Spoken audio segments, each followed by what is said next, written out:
نحمده ونصلي على رسوله الكريم بسم اللہ الرحمن الرحیم۔ صرف 5 منٹ کا مدرسہ قرآن و حدیث کی روشنی میں۔ 20 ذی الحجہ۔ نمبر 1، اسلامی تاریخ۔ حضرت جلال الدین رومی رحمۃ اللہ علیہ کی علمی خدمات۔ مولانا جلال الدین رومی رحمۃ اللہ علیہ 40 سال میں تمام علوم اسلامیہ کی تکمیل کر کے درس و تدریس، وعظ و نصیحت، فتویٰ نویسی اور علم دین کی خدمت میں مشغول تھے کہ شمس تبریز کو ان کے شیخ کمال الدین جندی نے حکم دیا کہ روم جا کر ایک دل جلے کو روشن کر آؤ۔ وہ حکم سنتے ہی چل دیے اور رات کے وقت ایک مسافر خانے میں ٹھہر گئے۔ سامنے ہی بلند چبوترے پر شہر کے بڑے لوگ تفریح کے لیے بیٹھتے تھے۔ حضرت شمس بھی اسی چبوترے پر بیٹھا کرتے۔ مولانا روم نے یہیں ان سے ملاقات کی اور ایک دوسرے کو پہچانا۔ دونوں بزرگ 6 مہینے تک صلاح الدین زرکوب کے حجرے میں مجاہدہ کرتے رہے۔ اس کے بعد آپ پڑھنا پڑھانا چھوڑ کر شمس تبریز کی خدمت میں رہنے لگے۔ ایک لمحہ کے لیے بھی جدا نہیں ہوتے تھے۔ پورے شہر میں شور برپا ہو گیا کہ ایک دیوانے نے مولانا پر ایسا جادو کر دیا ہے کہ اب وہ کسی کام کے نہیں رہے۔ شمس تبریز فتنہ کے خوف کی وجہ سے وہاں سے چلے گئے۔ جدائی کے اس غم میں جلال الدین رومی کسی سے کچھ نہیں بولتے تھے۔ جب کبھی زبان کھلتی تو اشعار پڑھتے تو شاگرد ان کو لکھ لیا کرتے، جو جمع ہو کر یہی اشعار مثنوی بن گئے، جن کے ذریعے عقائد و کلام کی بحث، معجزہ و تصوف، توحید و عبادت، فلسفہ و اخلاق اور سائنس جیسے علوم کی دلکش انداز میں تشریح کی گئی ہے۔ ان علوم سے پتہ چلتا ہے کہ مثنوی صرف تصوف ہی کی کتاب نہیں بلکہ علم کلام کا بھی بہترین مجموعہ ہے۔ بالآخر 5 جمادی الثانی سن 672 ہجری اتوار کے دن علم کا یہ آفتاب بھی ہمیشہ کے لیے غروب ہو گیا۔ نمبر 2، حضور صلی اللہ علیہ وسلم کا معجزہ۔ نبی کریم صلی اللہ علیہ وسلم کے اہل خانہ کی غیبی تعزیت۔ حضرت جابر رضی اللہ عنہ بیان کرتے ہیں کہ جب نبی کریم صلی اللہ علیہ وسلم کی وفات ہو چکی تو آپ کے اہل بیت کی تعزیت ملائکہ نے بھی کی۔ اس وقت صرف ایک آواز آتی تھی مگر کوئی شخص نظر نہیں آ رہا تھا، اور تعزیت کے الفاظ یہ تھے: اے اہل بیت، السلام علیکم ورحمۃ اللہ وبرکاتہ۔ ہر مصیبت میں اللہ تعالیٰ کی ذات پاک ہی تسلی کا سبب ہے، اور ہر وہ چیز جو ہاتھوں سے نکل جائے اللہ تعالیٰ کی ذات پاک بہتر جانشین ہے، اس کا بدل دیتا ہے۔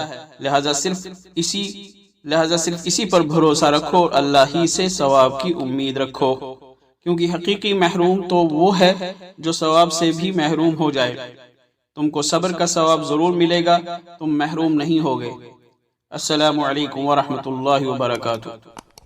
نمبر 3، ایک فرض کے بارے میں۔ سونے کو چاندی کے بدلے بیچنا۔ رسول اللہ صلی اللہ علیہ وسلم نے ایک حدیث میں خریدنے اور بیچنے کے کچھ معاملات کا ذکر کرنے کے بعد فرمایا: تم سونے کو چاندی کے بدلے نقد جیسا چاہو بیچو، اور گیہوں کو کھجور کے بدلے نقد جیسا چاہو بیچو، اور جو کو کھجور کے بدلے نقد جیسا چاہو بیچو۔ فائدہ: سونے کو چاندی کے بدلے، چاندی کو سونے کے بدلے، گیہوں کو کھجور اور کھجور کو گیہوں کے بدلے، اور اس طرح کی چیزوں کو جب دوسرے کے بدلے بیچا جائے تو اس معاملے کا نقد ہونا واجب ہے۔ ایک طرف سے نقد اور دوسری طرف سے ادھار بیچنا حرام ہے۔ نمبر 4، ایک سنت کے بارے میں۔ موت تک دین پر جمے رہنے کی دعا۔ حضرت ام سلمہ رضی اللہ عنہا نے فرمایا: رسول اللہ صلی اللہ علیہ وسلم اکثر یہ دعا مانگتے تھے: یا مقلب القلوب ثبت قلبی علی دینک۔ ترجمہ: اے دلوں کے پھیرنے والے، میرے دل کو اپنے دین پر مضبوطی سے جمائے رکھ۔ نمبر 5، ایک اہم عمل کی فضیلت۔ اللہ ہی کے لیے محبت کرنا۔ رسول اللہ صلی اللہ علیہ وسلم نے فرمایا: جو شخص اللہ ہی کے لیے محبت کرے اور اللہ ہی کے لیے نفرت کرے اور اللہ ہی کے لیے خیرات کرے اور اللہ ہی کے لیے دینے سے رک جائے تو اس شخص نے ایمان مکمل کر لیا۔ نمبر 6، ایک گناہ کے بارے میں۔ مکروہ اوقات میں نماز پڑھنا۔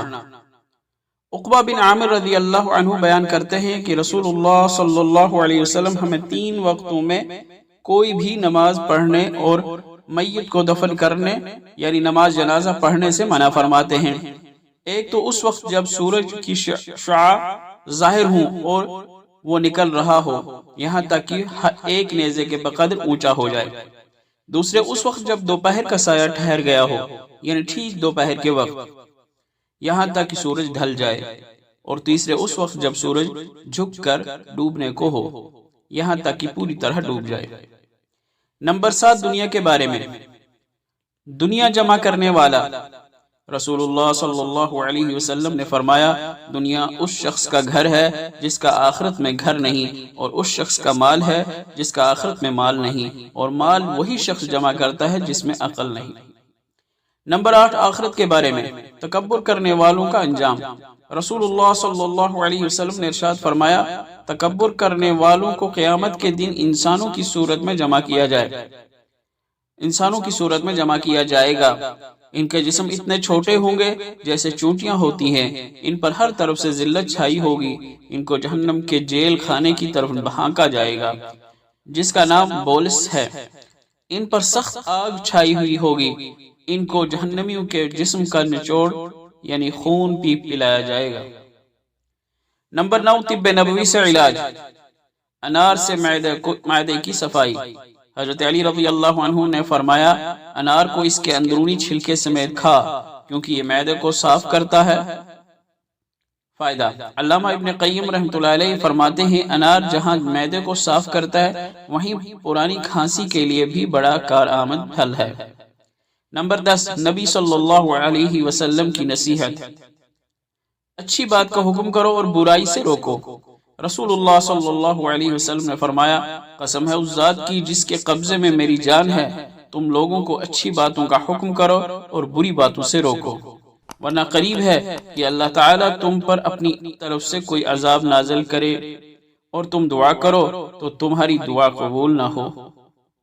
اللہ تعالیٰ عمل کرنے کی توفیق عطا فرمائے۔ وآخر دعوانا الحمد للہ رب العالمین۔